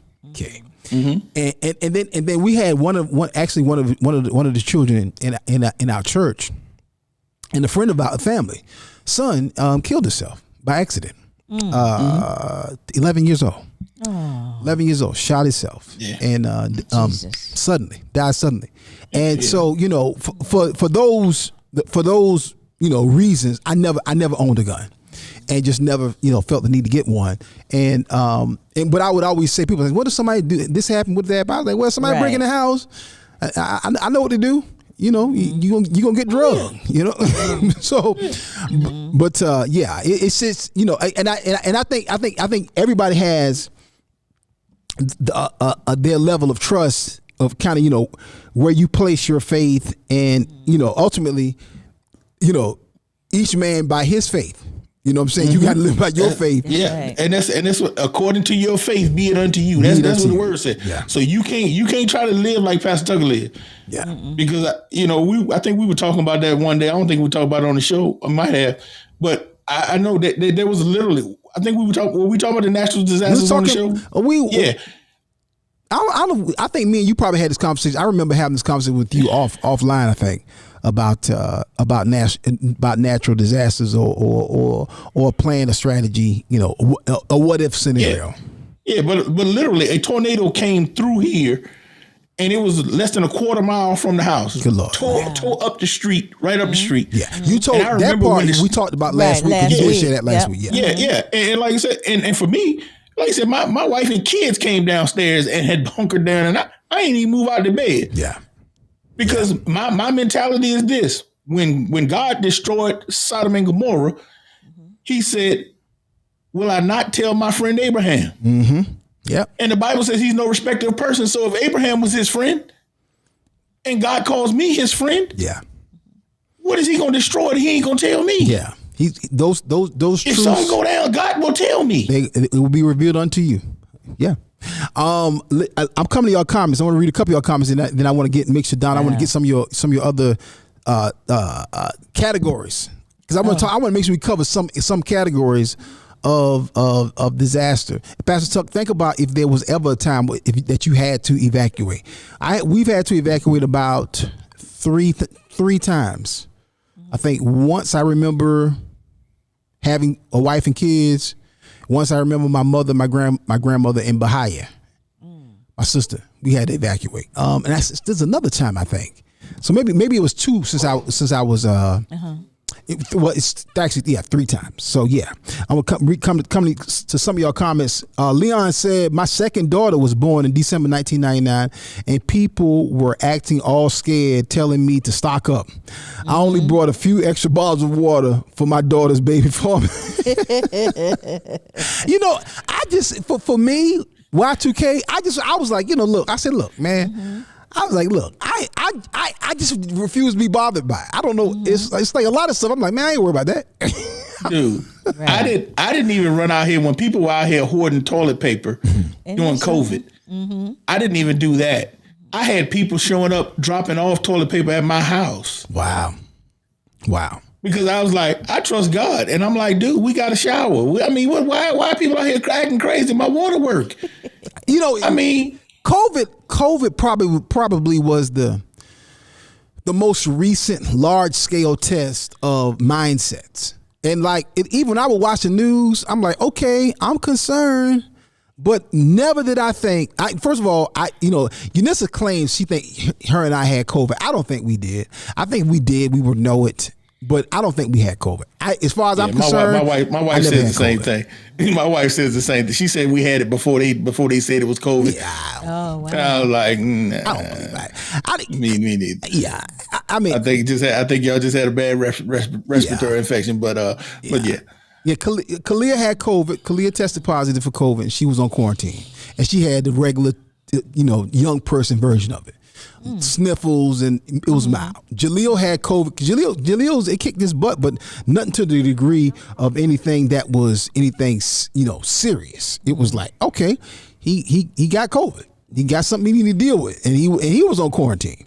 But again, I just think the stress test for the country and for many people family wise, for many people logistically was like, do you have anything in place mindset wise to handle a situation that you did not plan for? And I think a lot of times today, I think we're not considering all of the different factors. So I think Donna's helping me out. I'm gonna take a note out of your mama's page, Donna, of your aunt's page. I'm sorry. I'm gonna make sure we got those documents. Birth certificates, okay? I know what my driver's license is right now. I always know my driver's license is, but I need to make sure I know where my passport is, okay? I need to know where all 7 of the family birth certificates are. I need to be able to locate that. I need to have some type. I need to know where all our digital currency is, and we need to have some cash, okay? But even with that, I'm not gonna get overly consumed with that. Because I think mindset and sometimes it's a fine line between preparation and fear, and we can easily veer over to the category of fear if you're not careful. So you got to settle that for yourself. Because there's a difference between faith and foolishness. You say you're in faith, no, you're really in foolishness, and then there's a difference between being prepared and being in fear. Right. Everybody got to draw them lines. Each man according to his faith. But what does that look like? What does that look like for you as an individual? Right. So, but Donna, go talk. Let's talk about some of these other categories of natural disasters or disaster or situations that maybe we haven't even considered. One. I want to make sure that Trank thing. I want to make sure you give some. Make sure you got time for that. Yeah. Talk about that. Yeah. Go ahead. Go ahead. You talk about some different categories. Okay. Well, we said war, COVID, definitely natural disasters, fire, floods, anything that could separate you from your home. Yeah. Either on a very temporary, on a temporary basis, or for permanently, right? Would probably come under a national, come under a disaster. To your point, I thought about, and Def Pastor Tucker, I want you to jump in here too. When the Ukraine-Russian war broke out, right? I thought about the fact that you had young men and grown men, okay, that could not leave the country. Right. This was take up your arms and fight. So if you were a young man 18 or over, and if you were under 62, I think it was, everybody else had to leave the country. Men, women, and children got to leave the country. You, sir, are 24. Get an AK-47. Let's get to work. You, sir, are 46. Get an AK-47. Let's get this work. Could you imagine that for America? First of all, and I think I might have said this before. First of all, how many of y'all mamas would let your son, who's 22, how many of y'all would get on that train and leave the country? I know you. I'm not leaving my baby. No, your baby's a grown man. Gotta go. Your baby's a grown man. So you gotta go. Oh, you gotta go. 51, you got to go. No. No. I'm in that pocket. I think it was 60. 62. Yeah, 62 you leave the country. 62 and over, I think it was something like that. Right. So you are 51. You would have had to fight. I would have to fight. That's what I'm saying. Yeah. You would have had to go. You would have to stay and fight and get this smoke. Get to work. Yeah. Now, so Donna, think about this. Okay, think about Max. Okay, right. Advanced Max. What is he? 9 now? He'll be 9. Okay. Yep. And next week. Yay. Okay. Wow. Birthday, all right. Happy birthday, Max. Happy early birthday, Max. Yes, sir. So add another 9 years on to Max. Okay. Max is 18, 19. Okay. Could you fathom having to leave your grandbaby? No, I'm saying it. You didn't even have to finish that. No, I could not. You, Jenna, and Miles, y'all get on the train. Y'all going to Canada. Max got to stay here with Uncle Quan. He got to stay there with Quan, Uncle Og, and Pastor Tuck. We got him. No.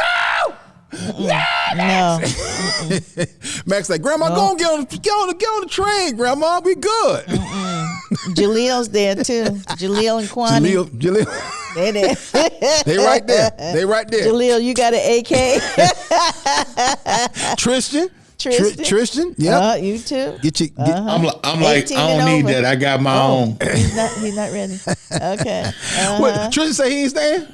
He said he's 17. No.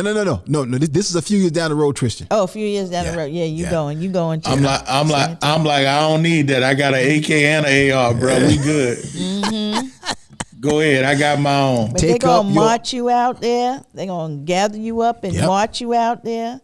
And let's go. Let's do some and they're going to train you. Yep. And because truth be told, Pastor Tuck, most of the people, unlike yourself, most of the people who have those assault weapons, they wasn't trained. They ain't got no training. None. Jokers don't know what they're doing. You see these videos of these people, these guys out here shooting these guns, that gun kick back and bust them in the face. I'm like, sir. Oh, wow. Why are you holding a gun with that much coil, with that much kickback like that? You should know better than that. Doggone gun. He holding a gun like this right here.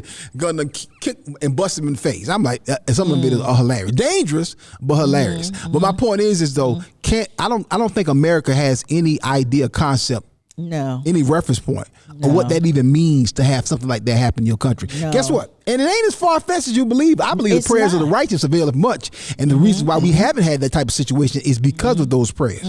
But it ain't that far-fetched. If you pay attention to the way that Russia's acting right now and the way China's acting right now, China and Russia is on some real aggressive type stuff. Okay, so I just believe that it is because of those prayers. But I mean, most Americans have no clue. They have no reference. They have no idea. They can't fathom the thought of that this our internet not working. Right. You having no power. Okay. Martial law. Food is scarce. You got to eat what you kill. Okay. Somebody coming to take your livelihood. Somebody coming to take your life, and you got to fight. Yeah, all these little purge movies. Yeah. I just see all these entitled children. Oh, I don't want to go to war. I'm too tired. Why do we have to do it? I got asthma. I can't fight. It. Man, if you don't get your behind up, my feet hurt. My show is on. I can't leave now. Look, Real Housewives is on. Ashley Bailey said, all y'all men about to be drafted into the war, whether you identify as a man or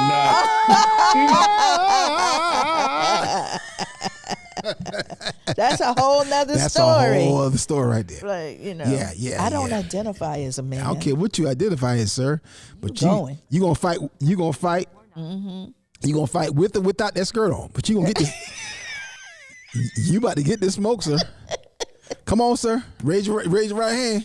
Wow. Take them eyelashes off your face. We're about to fight. We ain't got time for this. Yep, you going. You are going. Demond Cherry said, if it gets spicy. Demond Cherry. Indeed, this Negro said, I got a big straw that has a filter in it.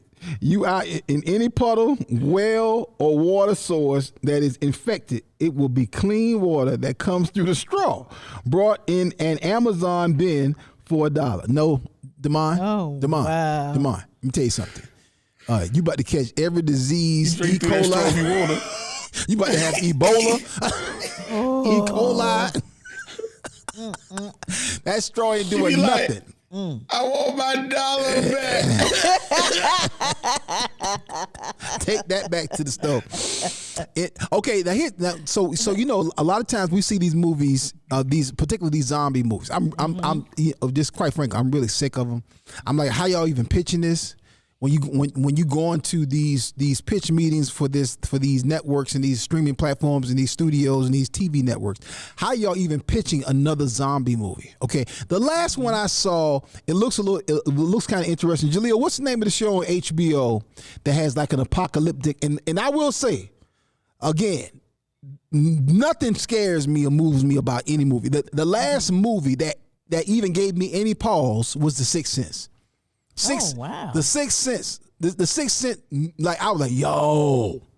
I was like, that's good. They got me, right? But I will say this new show on HBO Max about the somebody dropping. It's like some The Last of Us. Thank you, Ashley Bailey. Thank you.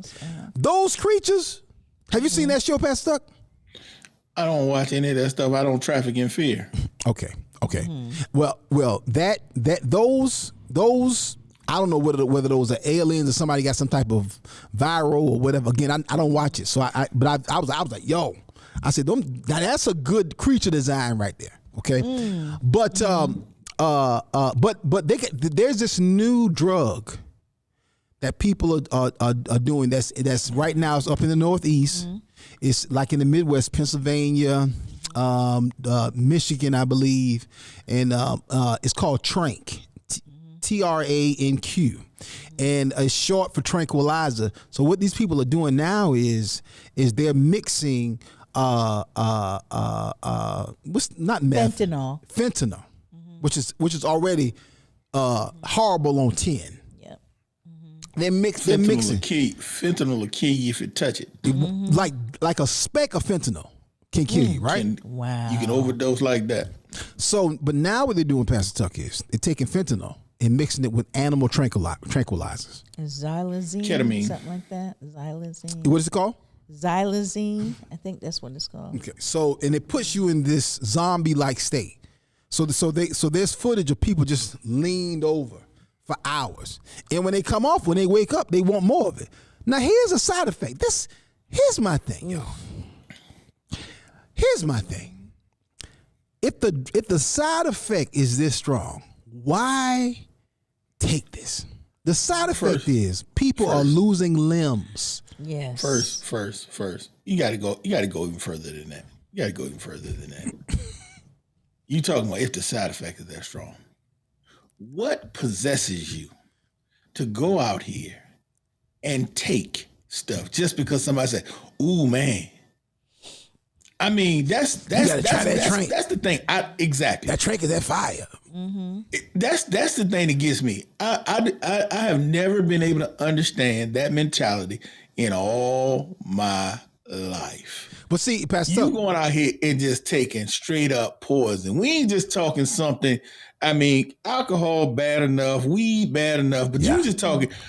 Let's go take some ammonia and some. Let's go snort some cleaning supplies. I mean, what? Who is the first person to do it? What is it? You know that So new you thing. lying. You know that new thing. They Yeah. drinking that bleach. They drinking that bleach. For real? That For bleach. That real? bleach. That bleach. Who is the first person to try that? And Yes. then tell I mean, somebody. like, it's just like let's lean. Who just who do said, it. let's take some cough syrup and some Sprite Right. and stuff and let's mix it up and let's drink that. Right. Who is coming up with this stuff? But see, it's gateways, Yeah. right? So you start out with some weed, okay? But not all the weed people don't get mad at me. But you start with some weed, then you graduate. You graduate with cocaine, okay? And then you graduate again. You graduate to crack, and maybe you don't go to crack route. Maybe you go to heroin route, okay? Heroin. The extension of heroin is fentanyl. The extension of fentanyl is trank. So what's happened is you done got high, and you done built up such a tolerance for all these other levels. Some people, weed is enough. Weed. Some people can never get past weed. See, but you just progress. And see, for me, my thing was always there was not just things I wasn't going to do. It's things I couldn't even be around. My rule was always, whenever I was in LA, my rule was if anybody pull out any cocaine, that's when I leave. Like if I'm like, whoa, somebody like, yo, somebody was snorting cocaine, bro. First of all, I can't go to jail. That's just my rule. I can't go to jail. I can't do prison. Not taking showers with no men. You can't go back to jail. Let's be clear. No. Well, to be clear. Let's be clear. That was petty. Now, to be clear, I can't go to prison. I can't, because I've been to jail. Okay, I've been to jail twice. Okay, I can't go to prison. I can't go to prison. Okay, that's my thing. I can't go to prison. So, but then it was like, man, I saw crack. I saw what crack did to my neighborhood. I saw what crack did to people around me. Yeah. I saw what crack made grown men do. Whatever that is. Hey. Man, what that? Ooh, no. It's like. And a stepping stone. I understand that, but it's like almost like this trank thing. You'll see young people hearing about it. They're like, "Ooh, I gotta try that." How do you just try? What's on your mind that says I want to try the most deadly, crazy sounding thing out here? It's like, they jumping off buildings, yo. For real, I gotta try that. Yeah. How much pain are you in? Yeah, for that's the question. How bored are you? Yeah. How bored are you? Because that's where a whole lot of this stuff come from. Boredom. Gosh. It's like clean your room. Do some homework. My thing is Get you a job. Once you hear that somebody lost their leg, what else we got to talk about? Yo, they lost their leg. Yo, that stuff must be powerful. Let's do it. I want to try that. I'm gonna lose my leg. Wow. For real? That's crazy. Because they don't believe it could happen to them. Utterly ridiculous. Oh boy, y'all, we got to get up out of here. Listen, y'all, take away from this conversation that you need to have some type of disaster, some type of tornado, hurricane, earthquake, fire, COVID, war. You should at least be considering this. And here's the whole thing. This is me now. Again, be ye according to his faith. Okay. I firmly believe that whatever happens, I'm gonna be good. I roll Psalms 98. It don't matter what happened to the left of me, what happened to the right of me. That ain't got nothing to do with me. I am good. As for me and my house, we're gonna serve the Lord. We operate in faith. We're gonna see the goodness of God in all areas of our lives, right? But whatever your faith is, and faith doesn't mean that you're not in faith if you have a plan or if you have a backup. Just like insurance. You got life insurance. That don't mean you're planning on dying, but you got the insurance. So I think it's incumbent upon us to consider the different things that happen in the world today and make provision and consider what you need in the case that something unplanned happens. Again, COVID caught all of us off guard. Nobody saw COVID coming. Even though we watched the news story. I'm like, we ain't gonna get that bad. Oh, they'll catch it. Like, no, we lose people, 100,000 people a day down. What the heck is going on?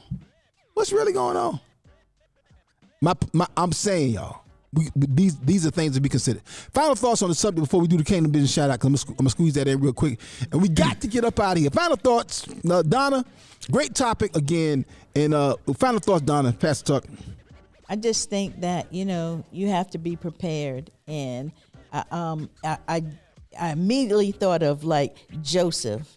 And when he told them to prepare, you're going to have 7 years of plenty, 7 years of famine. Yeah. If he didn't tell them to prepare and get things ready for those 7 years of famine, everybody could have perished. Yeah. So I do believe that you have to, you have to prepare for things that could potentially happen. I'm not saying you have to go overboard, buy up all the milk in the store. Oh my God. All the toilet paper. You don't have to buy it all, but do have some kind of plan that if something were to happen, where you would go, where you would meet up at. That's a good one. There was if there was a disaster, where you all would meet up at, so you know that everybody's safe. Right. So yeah, I do think you should be prepared. Yeah, right. Pastor Tuck. Well, Donna led right into it when she talked about Joseph. The first step in preparation is developing a relationship where you can hear from God. Amen. Because the Bible says a good man's steps are ordered by the Lord. God will tell you exactly what you need to do. Yeah. COVID, natural disaster, nothing else will catch you off guard. That's good. If you're hearing from God. Because when the pandemic happened, it didn't catch me off guard because I had been doing everything God told me to do, and I was positioned for COVID when it happened, even though I didn't know COVID was happening, because God knew it was happening. Yeah. And so if you're listening to God, he'll have you in position. He will have already told you the things you need to do. And that's our problem. We're not listening to God because God will have already told you, get some insurance. God will have told you, but we go out here and we're trying to do what everybody else is doing. We buying water, we buying milk, we buying whatever, and we wasting resources and wasting our effort because we're following the crowd instead of following the Holy Spirit. Amen. That is so good right there. A lot of folks, a lot of folks brought up all the doggone milk. I think one of the storms that either the 2022 storms or 2021 storms, it was the threat of a storm, and folks went to the doggone store and brought everything. I'm talking about, I went Walmart. I said, this don't make no doggone sense. And y'all done brought up all this stuff right here, and literally nothing happened. And it wasn't until a few years ago that I even figured out why people would always buy milk and bread. I'm like, why milk? I was like, everything else is in the store. Why do they only buy milk and bread? Because when the power go out, you can still eat cereal and make sandwiches. But I was always like, why is only milk and bread gone? Interesting. Wow. Well, listen. Here's the thing about milk. Milk still go bad though. Milk spoil. You drink that. You can sit it outside though. That's the mentality. That is true. Fun passing fact: when I was in Alaska, Alaskans, they put their milk and their meat on the back porch instead of the refrigerator. Yeah. Hey family. Cold enough. It's cold enough. It's time for your Kingdom Business shout out of the day. Go ahead, Donna. Get it. I gotta wait till next thing. You need to wait and go get yours. Cricket letter. Yes. Cricket letter. Let's go.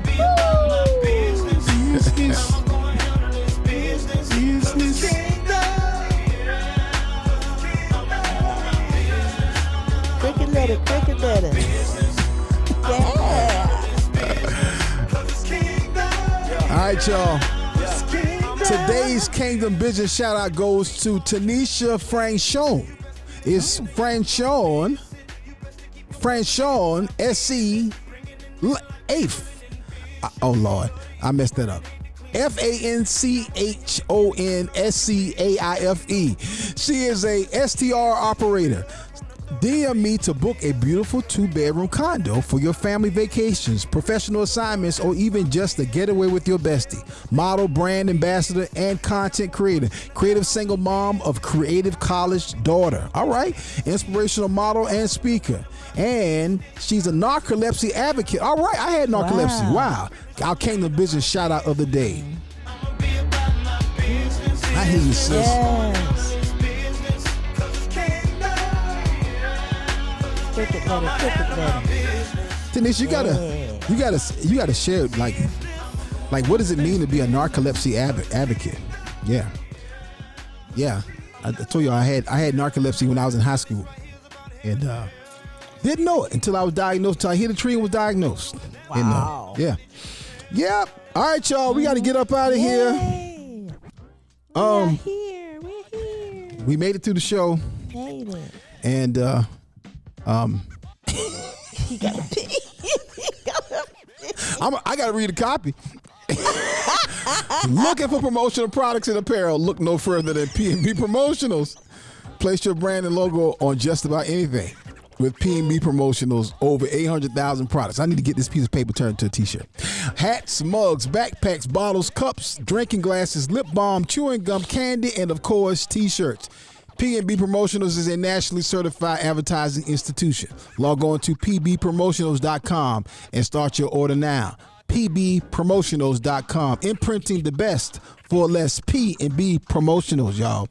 Listen, y'all, I need y'all to go onto your Roku app.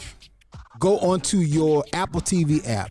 Go onto your Amazon Fire TV app and download the My Church app. It is Pastor Tuck.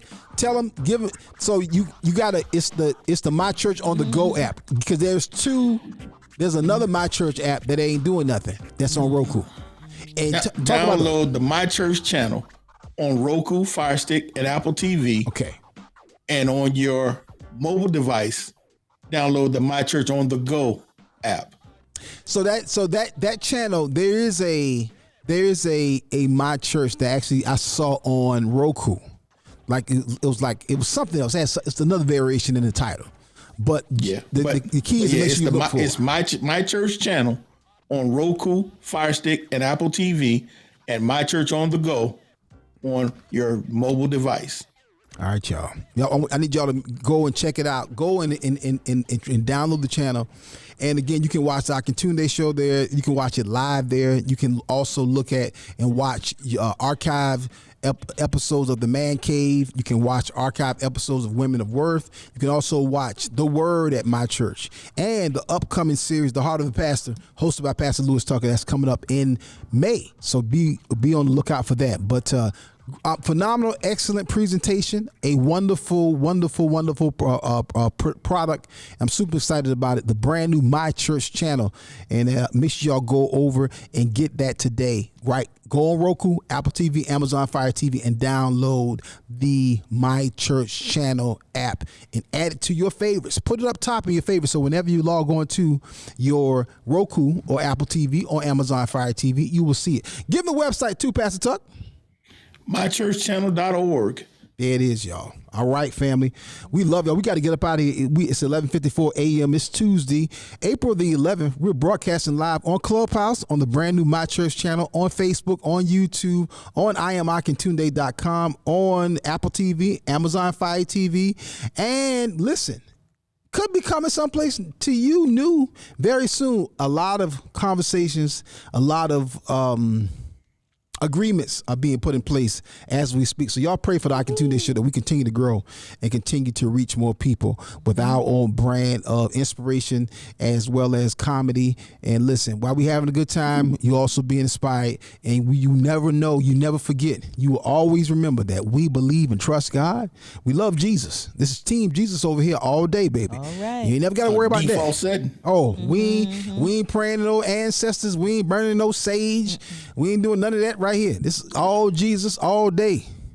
We trust God. That's our default setting, baby. I love it. All right. I love it, y'all. I gotta get me one of those shirts, Pastor I Tuck. want one of those. There it is. Sir, got you covered. All right. Listen, y'all.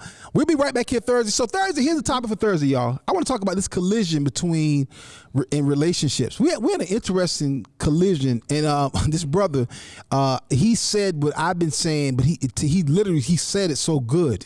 I was like, he really streamlined that whole conversation, and he's talking about the fact that we in relationships today. Again, you talk to somebody who's been married, who with my wife for 30 years, been married for 27 years. So I don't so much know all the full details, but I know what I see. I know what my friends tell me, and I also know some of the nuances that I remember from Eunice and I's relationship, even early on. This is a generation where a lot of young men were taught and trained by their mothers to treat women with respect, right? Simultaneously, at the same time, those same moms was raising their daughters to never depend on the man. This young brother said it. I was like, sir, that is spot on. What you just said. So these young brothers who feel like, I'm supposed to be taking care of my wife and taking care of my woman and doing this and doing that. And then the women that these brothers are, some of them are meeting, are like, I don't need you. I don't want you. And if I do, I want a very specific version of you. So what's happening now is you have a huge percentage of women focusing on a very small percentage of the overall male population.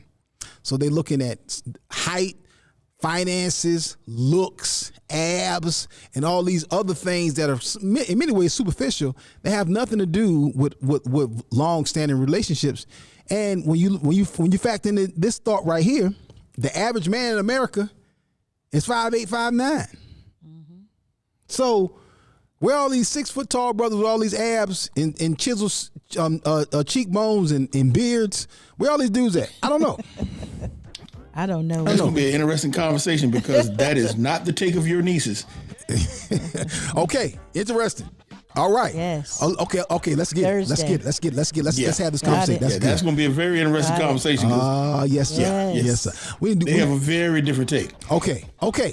Let's get into it. That's this Thursday, y'all. The collision between culture, relationships, and some of these dynamics that have now seeped into the conversation, until the culture, into relationships, into marriages and whatever. Let's get into it, family. All right, y'all, listen. We had a ball with y'all. We are totally out of town. We got to get out of here right now. We got to shut this room down because there's another show coming right up behind us on the Kingdom Business Network, and I got to get in there and finish up some serious tasks. All right, fam, we love y'all. We thank y'all. We appreciate y'all. We don't take it lightly that you decided to spend some of your time with us. Listen, right back here this Thursday, 10 o'clock a.m. Clubhouse, My Church app, Facebook, YouTube, Twitter.